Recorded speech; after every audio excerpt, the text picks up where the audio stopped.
Swali langu, je, kama ni mfanyabiashara mdogo mdogo, kwa sababu kuna aina mbili,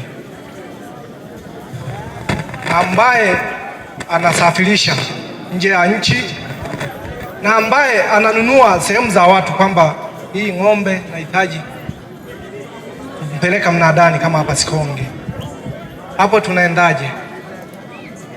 Mtu ambaye anaruhusiwa kutoingia kwenye mambo ya kikodi ni mfugaji mwenyewe, anatoa ng'ombe wake nyumbani anawaleta mnadani, yaani huyo anakuja kuuza. Lakini kama wewe unanunua kutoka kwa wafugaji alafu tena unakuja kuuza mnadani, ina maana wewe pia ni mfanyabiashara. Kwa hiyo inabidi upate leseni uingie kwenye taratibu zote za kikodi. Tulikuwa tuna zoezi la chanjo ya homa mapafu kwa taifa zima. Hiyo ilikuwa ni kampeni ya kitaifa.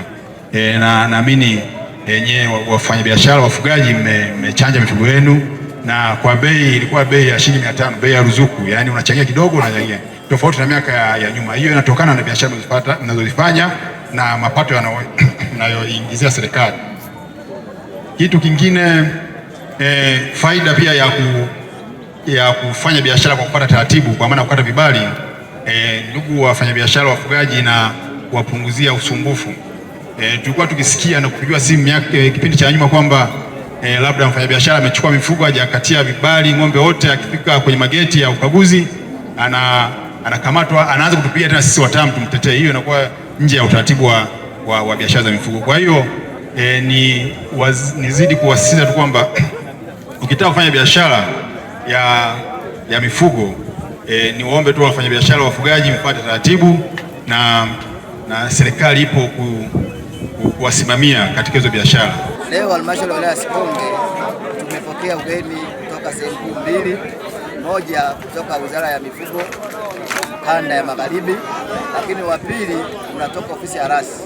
Ugeni huu umekuja halmashauri ya Sikonge kuja kuendeleza utoaji wa elimu kwa wafugaji, wadau wote wa mnada, na maanisha kwamba wanaouza na wanaonunua namna gani wanaweza kupata vibali vya kuweza kusafirisha mifugo yao ndani ya nchi mpaka nje na nchi, au ikiwa ndani ya wilaya hapa. Kwa hiyo wafugaji wameitikia vizuri, wamepokea elimu hiyo na wameuliza maswali. Tunaishukuru sana ofisi ya mkoa kwa kuratibu zoezi hili na kufikia sisi halmashauri ya Sikonge kuja kuendeleza gurudumu la utoaji elimu hapa halmashauri ya Sikonge.